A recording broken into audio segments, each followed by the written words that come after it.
ಜಯ TV ನ್ಯೂಸ್ಗೆ ಸ್ವಾಗತ. Overtake ಮಾಡಲು ಹೋಗಿ 2 ಖಾಸಗಿ ಬಸ್ಗಳ ಡಿಕ್ಕಿ, ಹಲವರಿಗೆ ಗಾಯ. ಡ್ರೈವರ್ ಮತ್ತು ಕಂಡಕ್ಟರ್ಗಳಿಗೆ ಚಳಿ ಬಿಡಿಸಿದ ಪ್ರಯಾಣಿಕರು ಮತ್ತು ಸಾರ್ವಜನಿಕರು. ಒಂದನ್ನೊಂದು ಓವರ್ಟೇಕ್ ಮಾಡಲು ಹೋಗಿ ಹಿಂಬದಿಯಿಂದ ಡಿಕ್ಕಿ ಹೊಡೆದು ಹಲವರು ಗಾಯಗೊಂಡಿರುವ ಘಟನೆ ನಗರದ ಕನ್ನಂಪಲ್ಲಿ ಬಳಿ ನಡೆದಿದೆ. ಸೋಮವಾರ ಮಧ್ಯಾಹ್ನ ಬೆಂಗಳೂರಿನಿಂದ ಚಿಂತಾಮಣಿಗೆ ಬರುತ್ತಿದ್ದ ಎಂಬಿಎಸ್ ಮತ್ತು ಕಲ್ಪವೃಕ್ಷ ಬಸ್ಸುಗಳು 2 ಬೆಂಗಳೂರಿನಿಂದ ನೀ ಮುಂದು ನಾ ಮುಂದು ಎಂದು ಓವರ್ಟೇಕ್ ಮಾಡಿಕೊಂಡು ಬಂದು ಚಿಂತಾಮಣಿ ನಗರದ ಕನ್ನಂಪಲ್ಲಿ ಬಳಿ ಕಲ್ಪವೃಕ್ಷ ಬಸ್ಸು ಎಂಬಿಎಸ್ ಬಸ್ಗೆ ಡಿಕ್ಕಿ ಹೊಡೆದು ಕಲ್ಪವೃಕ್ಷ ಬಸ್ಸಿನಲ್ಲಿದ್ದ ಹಲವರಿಗೆ ಗಾಯಗೊಂಡಿರುವ ಘಟನೆ ನಡೆದಿದೆ.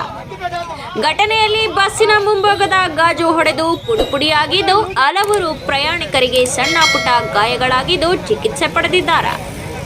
ಘಟನೆ ನಡೆಯುತ್ತಿದ್ದಂತೆ ಪ್ರಯಾಣಿಕರು ಕಲ್ಪವೃಕ್ಷ ಬಸ್ ಚಾಲಕರಿಗೆ ಮತ್ತು ಕಂಡಕ್ಟರ್ಗೆ ತರಾಟೆ ತೆಗೆಯುತ್ತಿದ್ದಂತೆ ಚಾಲಕ ಅಲ್ಲಿಂದ ಪರಾರಿಯಾಗಿದ್ದಾರೆ. ಇನ್ನು ಸ್ಥಳದಲ್ಲಿ ನೆರೆದಿದ್ದ ಸಾರ್ವಜನಿಕರು, ಪ್ರಯಾಣಿಕರು ಸೇರಿ ಕಂಡಕ್ಟರ್ ತರಾಟೆಗೆ ತೆಗೆದುಕೊಂಡಿದ್ದಾರೆ.